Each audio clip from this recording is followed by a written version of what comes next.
आवाज सुनने से। उनको जो चाहिए आप वो चीज प्रोवाइड करिए, देश की ग्रोथ करिए, डेवलपमेंट करिए, तो आप चुनाव वैसे ही जीतेंगे। आपने ऐसा क्या किया है जो आप चुनाव जीतेंगे? और इसका जवाब माइक उठाकर आप, क्योंकि आप प्रियंका जी यहाँ पर हैं। अगर आप हमारा काम देखते कोविड के समय पे, वो WHO से लेकर खुद मिनिस्ट्री ऑफ हेल्थ और फैमिली वेलफेयर ने उसकी तारीफ की थी। हमें जो 2 साल का कार्यकाल मिला था कोविड के समय पे मिला था, और हमारा काम बोला था, हमने कम बोला था। मैं ये चर्चा करना चाहती हूँ कि मेरे बच्चों के बीच में अगर वो पढ़ना चाहते हैं, वो आगे बढ़ना चाहते हैं, देश में कंट्रीब्यूट करना चाहते हैं, क्या उनके लिए नरेंद्र मोदी जी उनके लिए कार्यरत हैं? आज यूएसए से भी उनको निकाला जा रहा है। आज सबसे ज्यादा सिटीजन्स जो गए हैं, इंडियन सिटीजन्स गए हैं माइग्रेट होकर, इंडियन सिटीजनशिप को उन्होंने छोड़ा है तो इन्हीं के कार्यकाल में छोड़ा है।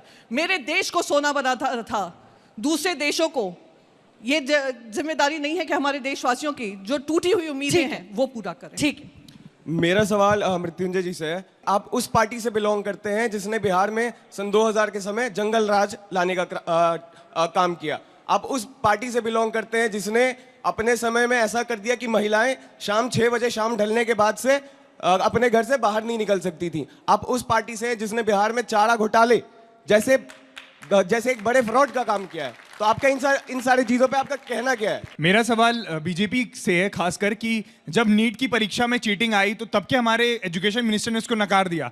फिर जब ये स्कैम पता चला तो उन्हें जब ये आश्वासन मिला कि हाँ चीटिंग हुई, तब उन्होंने संसद में खड़े होकर इस बात को बोला कि हाँ हमसे गलती हुई है। तो एजुकेशन के मामले में आपने कितने IITs बना दिए? उसके बाद जिस जगह पे ये डिबेट हो रही है नोएडा, जिसकी नींव खुद कांग्रेस के समय पर रखी गई राजीव गांधी द्वारा, आपने उसके अलावा कैसे ऐसे हब खोल दिए? सर आपसे बहुत जुनून मुद्दा, 4 दिन की बात है, प्रधानमंत्री के क्षेत्र बनारस की जो घटना है।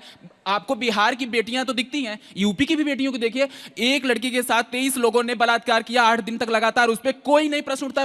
रूह कांप जाते हैं ऐसे प्रश्न देखिए। हाँ, उन्होंने पूछा तो मैं बताना चाहता हूं, 50 साल तक केवल एक एम्स था। अटल जी की सरकार आई, 7 और एम्स बने। मोदी जी की सरकार आई, आज 23 एम्स है। ये जानने की जरूरत होती है। IITs केवल हम लोग जब पढ़ते थे भैया केवल 5 IIT थी। आज कितनी सारी IITs पूरे देश में खुल गई हैं। 300 से अधिक नए मेडिकल कॉलेजेस खुले हैं, जो हमारी मेडिकल की सीट वो डबल हुई हैं। और अगर आपको ये भी बात समझनी है तो मैं एक और बात बताना चाहता हूं। अभी लोग बहुत बोल रहे थे, अब हमने मोबाइल खोलिए, देखिए रेट ऑफ इन्फ्लेशन क्या है इस समय, 3.61%। मैं चैलेंज करके पूछना चाहता हूं, आपने अभी प्रियंका जी ने कहा कि 47 में हम आजाद हुए तो क्या स्थिति थी? जो देश हमारे साथ आजाद नहीं बर्बाद हुए थे 47 में, वो कहां पहुंचे? पहले 50 साल का बता रहा हूं, जब तक हमारी सरकार नहीं आई थी। क्यों? इजराइल 14 मई 1948 को बना। कहां था इजराइल 98 में जब हमारी सरकार आई? वो कहां हम थे? जर्मनी तो बर्बाद हो गया था, east and west Germany divided. कहां जर्मनी खड़ा था 98 में और कहां हम खड़े थे? चाइना 49 में आया, कहां चाइना खड़ा था, कहां हम खड़े हुए थे? जापान तो बर्बाद हो गया था एटम बम के धमाके में, कहां जापान खड़ा था, कहां हम खड़े थे? उसके बाद जब हमारी सरकार आई 98 से पहले, मैं चैलेंज करके एक कोई ईयर बताइए जब rate of inflation rate of growth से कम रही हो। रेट ऑफ ग्रोथ रहती थी 2%, 2.5%, 1.8%, और रेट ऑफ इन्फ्लेशन 10%, 12%, 16%, 26%। जब से हमारी सरकारें आई हैं, अटल जी की सरकार और मोदी जी की सरकार, सिर्फ कोविड का दौर छोड़ के एक वर्ष बताइए जहां rate of inflation rate of growth से ऊपर रही हो। हमेशा विकास की दर ऊंची और महंगाई की दर नीची। इनके दौर में विकास की दर ऊंची और महंगाई की दर नीची। और हमने जो किया है, 5वीं बड़ी अर्थव्यवस्था बनाया है, 4था बड़ा स्टॉक एक्सचेंज बनाया है, 3रा बड़ा ऑटोमोबाइल का मैन्युफैक्चर बनाया है, मोबाइल आप सब पहुंचे, दूसरे बड़े मोबाइल हैंडसेट के मैन्युफैक्चर बनाए। अकेले 2 लाख करोड़ का मोबाइल हैंडसेट का इस साल एक्सपोर्ट हुआ है। डिजिटल ट्रांजैक्शन में नंबर 1 के देश बने हैं हम, और चांद के अछूते कोने को छूने वाले देश बने हैं। और उसका नाम हमने कोई नेहरू पॉइंट नहीं रखा है, पॉइंट शिव शक्ति रखा है। यानी भारत की जो वास्तविक प्राचीन ज्ञान है उसको भी हमने उस ऊंचाई तक पहुंचाया। अब बारी जजेस की है। दावों पर गाड़ी ज्यादा देर नहीं चलती है। मैं जानना चाहूंगा, पुलिस सुधार 207 में आया, सबको अवसर मिला लागू करने का, लागू किसी ने नहीं कहा। और हमारे मित्र बताते हैं कि अगर जिस दिन हम पुलिस सुधार लागू कर देंगे हम कोई और काम करेंगे, क्योंकि हमारी राजनीति चलती ही है इस लुंज पुंज पुलिस व्यवस्था से। देखते देखते वही हुआ जो पिछले दशक में हमने देखा है, चुनाव में जो हो रहा है कि आपके साथी जनरली सत्ता पक्ष से कोई छिटक कर जाता है तो सत्ता पक्ष कमजोर हो जाया करता है, सरकारें गिर जाती हैं। लेकिन देखते देखते ऐसा क्या है कि आप अपने पक्ष वालों को ही नहीं मना पाते आपके साथ रहने में, और वो डिफेक्ट कर जाते हैं। देखिए, एक ऐसा समय भी था जहां पर जब कांग्रेस पार्टी सत्ता में थी तो लोग छोड़ छोड़कर उनसे जुड़ने की कोशिश करते थे। यहाँ पे तो वोटर्स हैं, it's okay, I can totally understand. अभी ये यंगस्टर्स हैं, इनके मन में ये चेंजेस आते रहेंगे और वोटिंग टाइम तक और भी चेंज आ सकते हैं, और वो कहाँ एक्चुअली जाकर वोट करेंगे वो हमारे स्टूडियो पे नहीं पता चलेगा। बट या आई एग्री विद यू कि कहीं ना कहीं एक पावरफुल जो नैरेटिव होना चाहिए, एक यूनाइटेड नैरेटिव होना चाहिए, उसमें कमी है, और उसका आई थिंक हम सभी उससे परिचित हैं और हमें उस पर काम करना ज़रूरी है।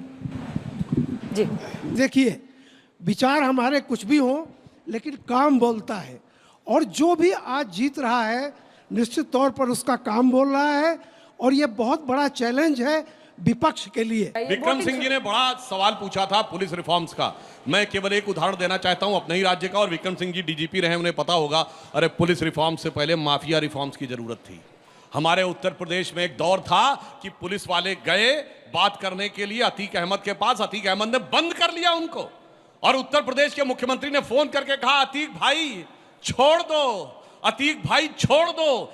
ये सरकार थी, वहां से हमको लेके आना था। और मुझे याद है आतंकवादी के मारे जाने पर हत्या का मुकदमा दर्ज हुआ, जरूर याद होगा विक्रम सिंह जी को, और शायद आप भी उसमें एक आरोपी थे, आप स्वयं भी थे। आतंकवादी के मर्डर के ऊपर हत्या का मुकदमा दर्ज करने वाली सरकारों के लिए एक इंतजार था कि ऐसा सीएम आएगा जो कहेगा मैं माफियाओं को मिट्टी में मिला दूंगा। और तब नेता प्रतिपक्ष अखिलेश जी उछल के खड़े हुए, कैसी भाषा बोल रहे हैं। तो अभी माफियाओं का सुधार किया है, अब आप देखिएगा कि पुलिस का भी सुधार होगा। दूसरा देखिए, बीजेपी सत्ता में कैसे आई, जो जो रेट ऑफ लिटरेसी बढ़ती चली गई, बीजेपी पावर में आती चली गई।